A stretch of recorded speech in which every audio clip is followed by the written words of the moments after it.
Hai teman-teman, kamu tahu gak? Kalau dulu DKI Jakarta pernah melegalkan perjudian dan juga pelacuran. Hal ini dilegalkan pada masa pemerintahan Gubernur Ali Sadikin.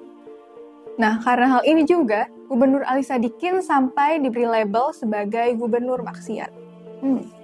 Penasaran kan dengan tokoh ini? Yuk sini, aku ceritain kisahnya.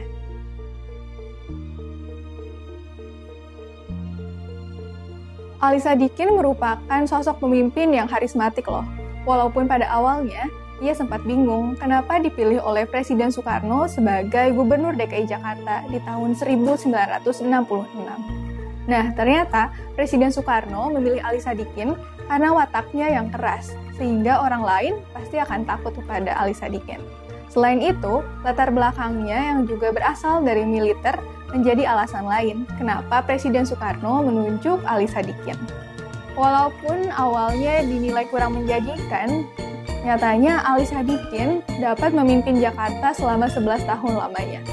Dan dia juga beradaptasi dengan cepat sebagai Gubernur Jakarta. Akhirnya, dia disebut sebagai salah satu gubernur terbaik yang pernah memimpin Jakarta. Ini dia beberapa kebijakan yang pernah dibuat oleh Ali Sadikin. Kebijakan pertama, yaitu yang udah aku mention di awal, pelacuran dan juga perjudian yang ia legalkan. Hal ini disebabkan karena menurutnya orang-orang kaya di Jakarta itu sering menghabiskan uangnya untuk mencari hiburan malam ke kota-kota di luar negeri, seperti ke Bangkok, lalu ke Tokyo, dan juga Hong Kong. Menurut Ali Sadikin, mereka bisa saja menjadi potensi yang lumayan menguntungkan jika mereka menghabiskan uangnya, dolarnya, di Indonesia. Kebijakan kedua adalah penertiban pelarangan beca, penambahan armada bus, dan juga pembagian zona jalan menurut fungsinya. Ada jalan desa, jalan lingkungan, dan jalan ekonomi. Hal ini dilakukannya untuk mengatasi permasalahan jalan di ibu kota. Upayanya ini membuahkan hasil. Selama 11 tahun menangani permasalahan jalan di Jakarta, jalan-jalan di sana diperbaiki, lalu diperlebar, dibangun, dan dirawat dengan benar, serta lampu lalu lintas juga ditambah.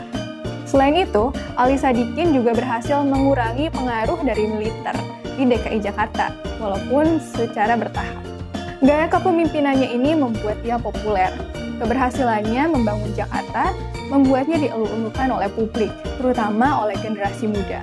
Ia juga dengan tegas dan tidak ragu untuk mempertahankan kebijakannya, hingga sering berkonflik dengan pemerintah pusat.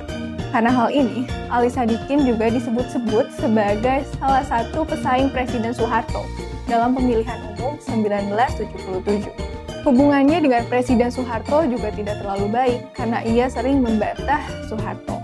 Maka tidak heran ketika masa pemerintahan Ali Sadikin selesai di tahun 1977, posisinya digantikan oleh Letnan Jenderal Cokro Pranolo, yaitu perwira Angkatan Darat yang juga merupakan asisten dari Soeharto. Setelahnya, Ali Sadikin tidak pernah lagi diberi jabatan dalam pemerintahan. Dan ia malah tergabung dalam kelompok Petisi 50 yang lantang menyuarakan kritiknya terhadap Orde Baru. Pemerintah kemudian memberinya hukuman perdata. Selama 13 tahun Ali Sadikin masuk daftar hitam pemerintahan.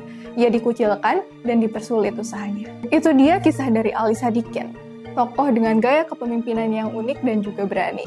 Nah, kalau saat ini ada tokoh yang juga seperti Ali Sadikin, misalnya melegalkan pelacuran dan perjudian, menurut kamu gimana?